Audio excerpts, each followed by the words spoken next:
নমস্কার বন্ধুরা, welcome to my channel SB explorer. তো বন্ধুরা, সকলকে জানাই শুভ সকাল। তো যারা চ্যানেলে প্রথমবার এসেছো অবশ্যই সকলে একটা করে সাবস্ক্রাইব করে দিয়ে আমাদের সাথে যুক্ত হয়ে যেও। সাবস্ক্রাইব করা যেহেতু একদমই ফ্রি, তাই অবশ্যই সকলে একটা করে সাবস্ক্রাইব করে দিতে ভুলো না। তো বন্ধুরা, একটা ফার্স্টে ইনফরমেশান তোমাদেরকে দিয়ে দিই। তোমরা অনেকেই জিজ্ঞাসা করছো যে দাদা আইএসএল টিভিতে কোথায় দেখাবে।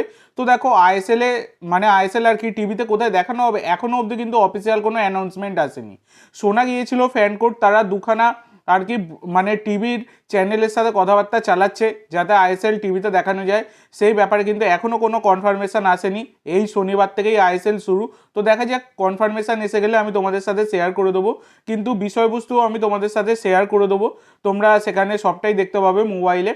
সেই কারণে অবশ্যই কিন্তু তোমরা চ্যানেলটি সাবস্ক্রাইব করে দিও, এসবি এক্সপ্লোরার ইউটিউব চ্যানেল এবং এসবি এক্সপ্লোরার টেলিগ্রাম চ্যানেলটা অবশ্যই কিন্তু ফলো করে দিও। তোমরা কিন্তু পেয়ে যাবে বিষয়বস্তু। ব্যাপারটা আমি তোমাদেরকে আশা করি বোঝাতে পেরেছি।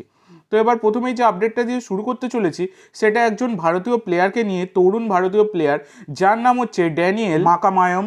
তো এই ড্যানিয়েল মাকামায়ম, যিনি 18 বছর বয়সী ভারতীয় স্ট্রাইকার, বর্তমানে যুক্ত রয়েছেন সাউথ ইউনাইটেড এফসির সাথে। তো এই সাউথ ইউনাইটেড এফসিতে ডুরান কাপে তিনি কিন্তু দুর্দান্ত পারফরমেন্স দিতে তাকে দেখা গিয়েছিল।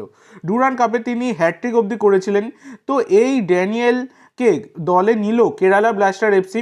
তো একটা শর্ট টার্ম লোন ডিলের মাধ্যমে সাউথ ইউনাইটেড এফসি থেকে দলে নিল কেরালা ব্লাস্টার এফসি এই ড্যানিয়েলকে।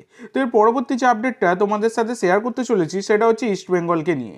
তো ইস্ট বেঙ্গল ইতিমধ্যে দাঁড়িয়ে তারা তাদের পঞ্চম বিদেশিকে দলে এনেছে, কলকাতায় এসে গেছে আর কি তিনি এজ্জেজারি।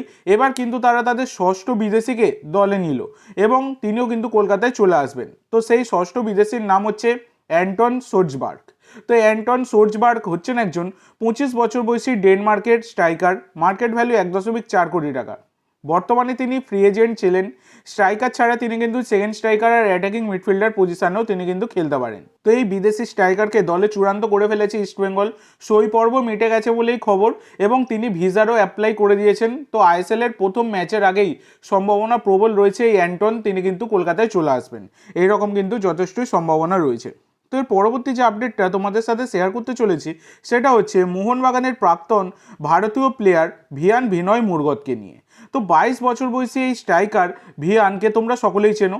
একটা সময় কিন্তু মোহনবাগানের রিজার্ভ দলে দুর্দান্ত পারফরমেন্স দিয়ে গেছেন। তো এই সিজনেই তিনি কিন্তু মোহনবাগান ছেড়ে নতুন দলে যোগ দিয়েছিলেন। তো এই ভিয়ান তিনি কিন্তু এবার কামাল করে দিলেন। তিনি অস্ট্রেলিয়ান স্টেট লিগের ক্লাব মানিংহাম ইউনাইটেডে তিনি কিন্তু সই করে দিয়েছেন। তো এটা কিন্তু একটা ভালো খবর, ভালোই বিশাল বড় খবর সেটা বলা যায়। কারণ দেখো, মানিংহাম ইউনাইটেড সেটা একটা অস্ট্রেলিয়ার ক্লাব, সেখান থেকে তিনি অনেক কিছু শিখতে পারবেন যেটা আমাদের ভারতীয় ফুটবলের জন্য কাজে লাগাতে পারবেন। এটা অবশ্যই কিন্তু একটা ভালো সাইনিং সেটা বলা যায় এবং একজন ভারতীয় তিনি বিদেশি ক্লাবে যাচ্ছেন, এটাও কিন্তু যথেষ্টই ভালো খবর আমাদের জন্য সেটা বলাই যায়। তো এর পরবর্তী যে আপডেটটা তোমাদের সাথে শেয়ার করতে চলেছি এটাও একটা গুরুত্বপূর্ণ আপডেট যেটা তোমাদেরকে জানিয়ে দিই।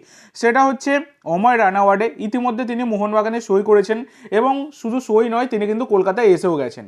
কলকাতায় এসে তিনি কিন্তু গতকাল থেকে অনুশীলনে নেমে পড়েছেন। তো এবার ব্যাপার হচ্ছে এই অময় রানাওয়াডে কত নম্বর জার্সি পরবে এইটাই তোমাদেরকে জানিয়ে দেবো। যেমনটা এমবিএফটি তারা জানিয়েছে যে এই অময় রানাওয়াডে তিনি কিন্তু 4 নম্বর জার্সি পরবেন। 4 নম্বর জার্সি গায়ে চাপিয়ে তিনি কিন্তু এবারে মাঠে নামতে চলেছেন। তো এটাই কিন্তু একটা বড় খবর বলা যায়। তো আজকের জন্য এইটুকু বন্ধুরা। ভিডিওটি ভালো লাগলে অবশ্যই লাইক করো, শেয়ার করো। আমার চ্যানেলে প্রথমবার এসে থাকলে চ্যানেলটি সাবস্ক্রাইব করো আর কমেন্ট করে জানাও ভিডিওটি কেমন লাগলো। ধন্যবাদ।